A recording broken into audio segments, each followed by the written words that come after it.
আমি জানি না যখন মানে সিনেমাটা হিট হবে নাকি ফ্লপ হবে, মানুষ দেখবে কি দেখবে না, আমি এসব চিন্তা করে ইনফ্যাক্ট সিনেমাটা করতেও চাইও নেই।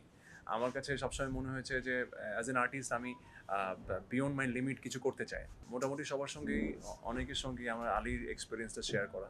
ইনফ্যাক্ট যখন থেকে আমি আলীর সিনেমাটা করেছি তখন থেকে বিভিন্ন ইন্টারভিউতে, বিভিন্ন শোতে সবসময় বলেছি আমি আলীর কথা। কারণ আলী চরিত্রটা করতে গিয়ে সেটা আমার কেরিয়ারে আমার সঙ্গে এত ইম্পর্টেন্টলি সেটা অ্যাটাচ হয়ে আছে। হয়তো অনেক সিনেমা লাইফে আমি করব, কিন্তু আলী সিনেমাটা খুব ইম্পর্টেন্ট একটা জায়গা দখল করে নিবে আমার কেরিয়ারে।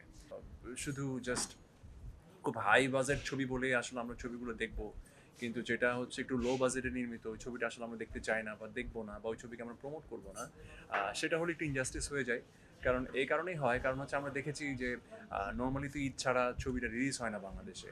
বাট আমার কাছে মনে হয় যে ঈদ ছাড়া যদি অ্যাটলিস্ট কিছু ছোট বাজেটের ছবি ওভার দ্য ইয়ার রিলিজ হয়, এবং আলীর মতো গল্পকে যদি একটু প্রমোট করা হয় বা আলীর মতো সিনেমাকে যদি একটু প্রমোট করা হয়, তাহলে অনেক ফিল্ম মেকার্স কিন্তু অনেক দুর্দান্ত দুর্দান্ত গল্প নিয়ে আপনাদের সামনে সিনেমা নিয়ে হাজির হতে পারবে। বড় প্রডিউসারের কথা বলছি, যার কোনো প্রডিউসার নাই, কিছু নাই, কিন্তু তার কাছে ব্রিলিয়েন্ট গল্পটা আছে এবং তার ওই গল্পটা বানানোর শক্তিটা আছে। সো আমরা যদি এই ধরনের গল্পগুলোকে প্রমোট করে মানুষের সামনে নিয়ে যাওয়ার জন্য হেল্প করি, তাহলে ওই সিঙ্গেল যে নির্মাতা, সেও কিন্তু ওই ধরনের দুর্দান্ত গল্পগুলো বলার সুযোগ পায়।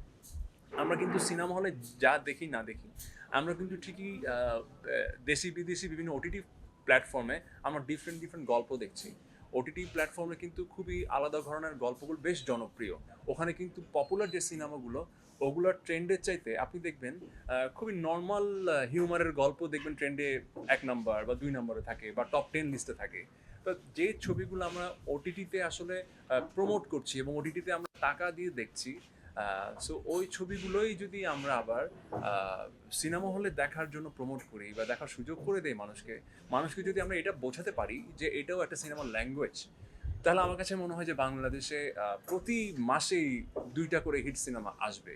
যেটা এখন ঈদে হচ্ছে, 2 ঈদে মাত্র, সেটা হয়তো বা প্রতি ওভার দ্য ইয়ার আমরা ভালো ভালো ছবি দেখার সুযোগ পাবো।